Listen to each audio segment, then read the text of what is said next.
Welcome back, everyone. Friar Talk here. This is my epoch. I am actually doing this video as a kind of a verbal response to what Pinball Preparedness was talking about today, because as somebody who grew up in Oregon. Now, I was born in Colorado, but all my family lives in Oregon, and so my whole childhood, from probably about the age of about 4 all the way up until about the age of 35, I was in Oregon, even if I left, I always got called back because that's where all of my family is. And so most people don't understand the politics, and they look at the crazy stuff that's going on there, and they don't fully understand. They're trying to figure out, like, how is this happening? How are they allowing this to happen?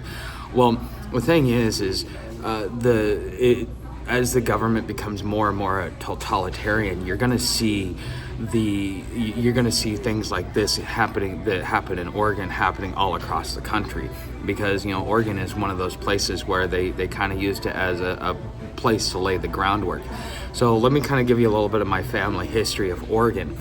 So my great-grandfather, if you ever watched that movie about the vigilante cop that kicked the mob out of LA, well, my great-grandfather had a family farm in Bakersfield and had a porcelain doll shop in LA, and he refused to pay the protection fees, and so he kept getting his shop burned down and broken down and all that other stuff. It was something that forced him and my mom's side of the family to move up to Oregon. Now my dad's side was there because my grandfather, when he retired from the Army, that's where he decided to lay his roots. Okay, and so in Oregon, everybody says, oh yeah, since the 90s the Californians have been moving up, but the thing is it takes a while for you to actually see the end results of things that happen. Like, it's not like all of a sudden Californians move in today and now your politics is screwed up. No, the politics has been slowly being screwed up in Oregon for a long time, and the 90s was the last great heyday of Oregon, and the 80s was when Oregon really stopped being Oregon, the Oregon that I knew in my childhood, because of not only the spotted owl and all of the environmentalists in there completely decimated our industry. Oregon is, it's not nearly as bad as, let's say, West Virginia, but it could very well go that route because of every time we try and do something, you've got environmentalists and other things that have forced the decimation of different industries within Oregon. Oregon used to actually be one of the #1 exporters of lumber, and now it's red gravel out of the Three Sisters.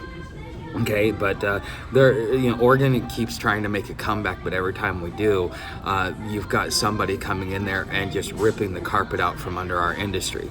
But in the 90s, with the whole broken window thing that the Clinton administration put forward, you got something called Measure 11. And Measure 11 is that if you get into a fight, it's a misdemeanor. You get into a second fight, it's a misdemeanor. It's like it goes from a Class C to a Class A. And then if you get into a fight a third time, it comes with a mandatory minimum 5 years sentence, and it becomes a felony. Okay, and so this is part of how they started not just disarming the citizens, but making them docile. Okay, it's because people are afraid of going to jail. Now in Oregon, we used to be able to hold our cops accountable compared to anywhere else in the rest of the country. When you dealt with an Oregon cop, not only did you know that you were going to be treated with respect, but the citizenry kept our police in check because we expected them to be a cut above, to treat their citizens truly well. And that's part of the reason why I get confused when I go to the rest of the country, because growing up, cops were something that you looked at as those guys were your hometown heroes.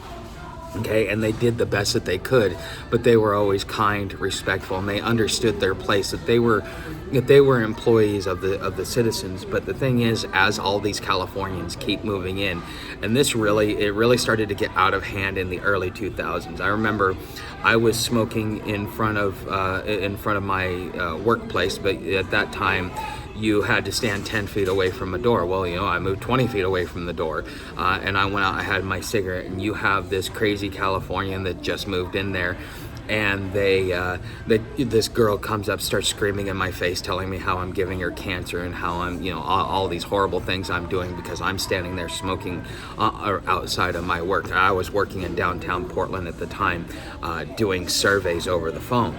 Okay, so it's things like that to where what is really happening is that the citizenry, out of fear of the police, because by the time my son was born, okay, so my son was born in 2009, so in about 2010, I was, I'd finally gotten a good job within the IT field, and I was able to afford a luxury one-bedroom apartment for me, my wife, and my child, and I was the only one working during that time. So I was making good money at that point in time. We were paying. I was paying an extra $400 a month to live across the street from a place that I could have saved money at and had like a 2-bedroom instead of a 1-bedroom. Okay. And so I made a complaint against the manager, or not the manager, against the maintenance man, because our toilet kept leaking. And so first time he comes in, he says, you got to do this. So we started doing what he told us to do, and then we come back and our toilet's still leaking, and it ends up flooding our apartment. And he comes back and says, "Oh, it's because you need to do this." And it's like, well, you just told us to do this, and he kept flipping the script on us because he didn't really want to do his job. And so we went to management because I'm living in a luxury 1-bedroom apartment. I better get my money's worth. And quite frankly, never rent a luxury apartment because it's there for looks. It is not actually a functional apartment, and that's one of the main reasons why when we moved out of there and went to a place that was more functional and cost less. But the thing is because I made that complaint to management, it was like the middle of the summer. I have my windows open because Oregon, you don't have air conditioning. It's hot for maybe 60 days out of the year. The rest of the year it's freaking cold. Okay, and so I've got Fox News on while I'm cooking dinner for me and my son while my wife's at work, because this is a while later. Anyways, so she finally had gotten a job and she was off at work, and I got Fox News on, and Bill O'Reilly and Laura Ingraham are both having an argument on the TV, while this guy calls the cops and says that I'm harming my wife and all this other stuff, and it was actually a form of retaliation. And so the cops show up, and I'm sitting there and I'm talking to them and so on and so forth, and they finally they asked if they could come in, and I was like, because I grew up being able to trust the police, and so I didn't think anything of it. But the thing is that as soon as I opened the door, I tried to stop the cops from just like bum rushing my whole house, because that was not appropriate. They had no right or reason to do that. There was no probable cause, and what ends up happening is they were about to body slam me with my 1-year-old son in my arms. And I'm like, I stopped because I wasn't going to get body slammed with my kid in my arms. It was more of a protection for him than anything else.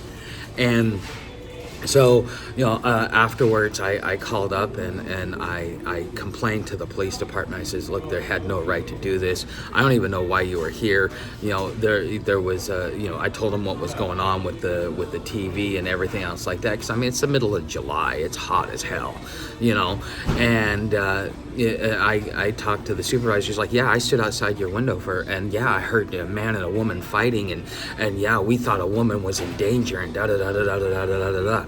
And I just sat there and I'm just like, you're stupid. I didn't know what else to do at that time, because again, I grew up being able to trust our police because they were an important part of our community and keeping our community safe. And so, moving forward, about a year later, I'm end up in downtown Portland because my wife and I went through a divorce, and I ended up losing everything. She got to keep everything, and so I was homeless, and I end up complaining to a cop. I says, this is kind of messed up that this is happening. And first of all, he explains to me, well, this is what the nanny state is, and if you don't like it, get out of here. And it's like, wait a minute here. This is my home. You are my employee. You work for me. You know, I hire you to keep my community safe, not to harass and intimidate, good members. And come to find out, just to kind of backtrack a little bit, the reason why that call was made was because the maintenance man, that was his form of retaliation against me. And so this became a normal thing within the state of Oregon, is that all you have to do is just make a claim and it's hearsay, and now they will come in there and they will try and convict you. And so you wonder why people are, just allowing this to happen. It's because they're afraid. They're very, very afraid, not only of their quack neighbors, but they're afraid of the police, and they're afraid of their own government, because there's a silent understanding within the state that not only did the Californians bring all their politics and their draconian policies with them to destroy our state, but you can't do anything about it, because by the time you realize what was going on, it was too late. Okay, and that's generally the way it happens. And now a lot of Pinball was also talking about how in the eastern half of Oregon wants to secede from Oregon, and the truth is that if you don't live in Portland, you want to basically excommunicate all of Portland, because almost about half of the state lives in one city, and that's the Portland Metroplex. And you've got three of the most expensive counties to live in: Washington, Multnomah, and Clackamas. And Clackamas is actually the most expensive city to live in. County to live in as far as taxes go. And those guys are the ones that dictate everything for the rest of the state. And because of the crazy politics, at first the reason why Oregon went upside down is because they took all the money from the local schools in Oregon and started putting out in the rural areas. Well, now the rural areas actually have better education, better everything, and Portland just went belly up. I mean, the high school that me and my aunt went to was ranked top 5 in the country as far as education in the 90s. And so that was, again, that's just kind of the craziness that happened. Well, the thing is that the whole state is so fed up with one city dictating everything for the rest of the state. That's the reason why they want to secede. That's why they don't want to be a part of any of all this. Because at the end of the day, they don't even get control over their local politics. And by the time about 2014, 2015 comes around, Medford is starting, which is Southern Oregon, it's down there on the border, is starting to make a big play to change the politics of the state. All of the conservatives are moving down to Medford and moving out into the rural areas because they just can't stand the crazy liberals that are in the Portland Metroplex. Okay, and even I think it was Kevin Duckworth that ran for governor as a Republican. He lost by like 100,000 votes, and that's kind of that kind of is an indicator of how the politics are changing. Oregon is really a conservative state, but the reason why it's deemed a blue state is because of one city in the whole entire state that controls everything, and so therefore they're taking the resources of all of the rural communities for themselves and subjugating them, and people don't like it. And so that's why everybody is pushing back the way they are. But you got to do it in such a way, because your hands are being tied behind your back. You cannot defend your property. That's why I have the charge on me that I do from Oregon, because you're not allowed to defend your property.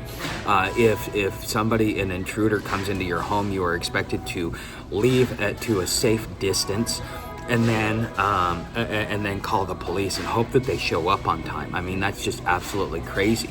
I used to be doing a lot of the petitioning, and we have tried several times to get the Castle Doctrine on the ballot, and even when it makes it on the ballot, Portland shoots it down, not the rest of Oregon. The rest of Oregon wants the Castle Doctrine, but it's Portland that is deciding, no, you can't, because then it would take their power away. And this is actually how the liberals, the crazy left, is taking over the states, or taking over the state of Oregon, and this is how they will do it in every other state. When I went van life a couple years back, I was traveling around, and when I made it to Denver, I saw that Skid Row had made it to Denver. Okay, I've been in Skid Row, LA, and I will tell you it's not pleasant. But for somebody like me, I wasn't unsafe. But for the average person that is housed up, that doesn't realize what's going on, it's really not a safe place for them. And so because of all the craziness that's going on in California, it's like the cancer is spreading, and the more that these people are leaving their homes, because what's happening in Oregon is that we actually had a reasonable cost of living, but all these Californians have businesses down in California where they're making money hand over fist, and then they're bringing all that money into Oregon, and then they're causing everything else to raise. And you're starting to see the rest of that happen in the rest of the country. I mean, they've been complaining about it since the pandemic. Okay, so this is something that you should definitely be thoughtful of when looking at what's going on in your local state politics. This is why I say, when you see a Californian, kick them out. Do not let them in your state, because they will do to your home what they did to mine. And I am trying, as a content creator, I've been trying to warn people about this in various ways. And even in my travels, I keep saying, you see a Californian, kick them out of your state. Do not allow them to stay here, because if they set up roots, they are like a cancer. And a lot of it is because the way that they were raised and the way that they were taught, they don't know any better, and they don't realize the damage in which they're creating. So it's not really that it's not really that you should be mean to them. It's more like you should understand that they're broken, and they're taking that broken philosophy and ideology and all that wealth that's leaving California, and they're bringing all that with them, whether they intend to or not, because they're trying to escape it, not realizing that they needed to fix their own issues before they left their state, and they're not doing that. Okay, so anyways, guys, you know how to help the channel, become a subscriber, all that other stuff. Everything else is down in the description. Thanks for watching. See you in the next video.